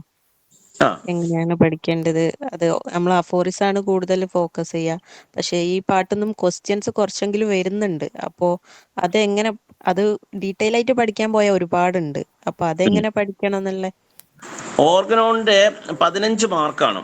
മറ്റേ നമ്മുടെ ഈ 15 മാർക്ക് അത്രയും സമയം വേണ്ട ഓർഗനോണിന്. ഓർഗനോണിനകത്ത് അവർ സിലബസ് പറഞ്ഞേക്കുന്നത് ഹിസ്റ്ററി ഓഫ് മെഡിസിൻ. അത് പ്രത്യേകം ശ്രദ്ധിക്കണം. നമ്മൾ വലിയ ഇമ്പോർട്ടൻസ് കൊടുക്കാതെ പോകുന്നതാണ്. പിന്നെ ഓൾഡ് ഇറ, പഴയ കാലത്ത് മുതൽ അറേബ്യൻ മെഡിസിൻ, അതുപോലുള്ള കാര്യങ്ങളൊക്കെ വേണമെങ്കിൽ ചോദിക്കാം.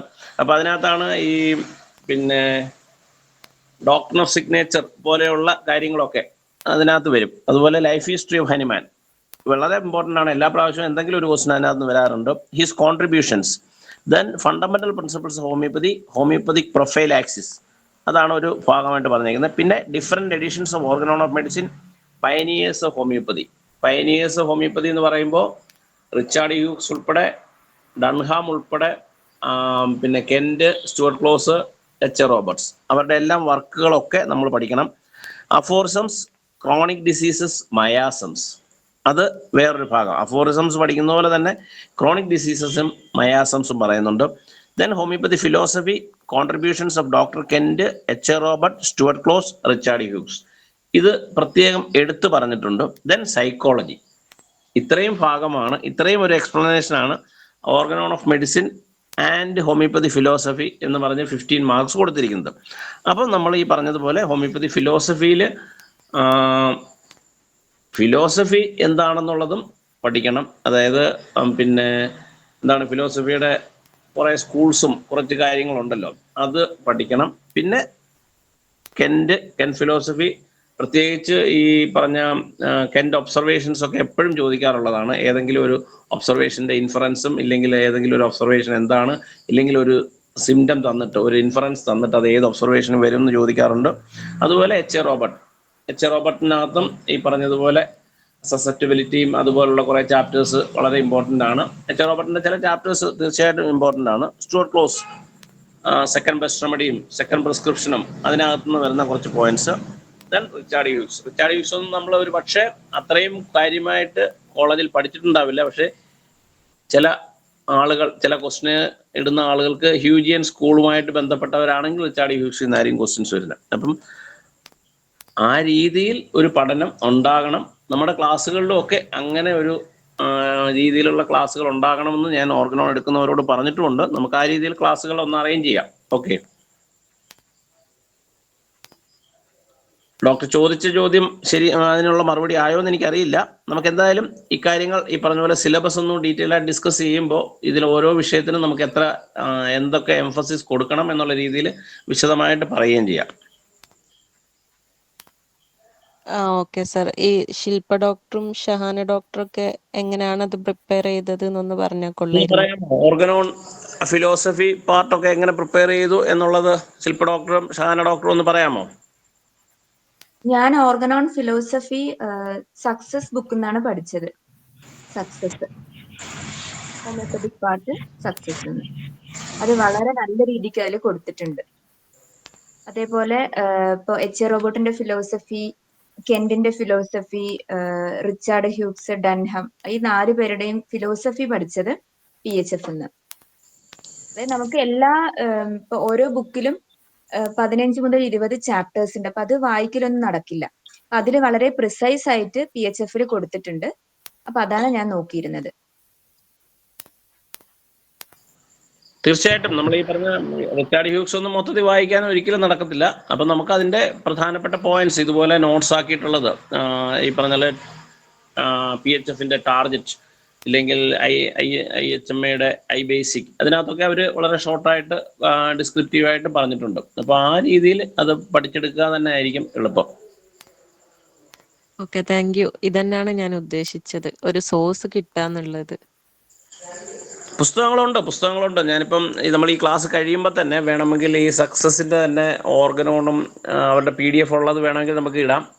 കേസന്റെയും ഓർഗനോൺ മെറ്റീരിയലിക്കൊക്കെ നോട്ട്സ് MCQ ഇത് രണ്ടും വേറെ വേറെയാണ്. കേസനകത്തും മറ്റു ചിലതിനകത്ത് MCQs മാത്രം ഉള്ളതുണ്ട്. നമുക്കത് പഴയ ബാച്ചിലുള്ളവർക്കറിയാം, അവർക്കൊക്കെ അത് നമ്മൾ ഗ്രൂപ്പിലേക്ക് ഇട്ടിട്ടുണ്ട്.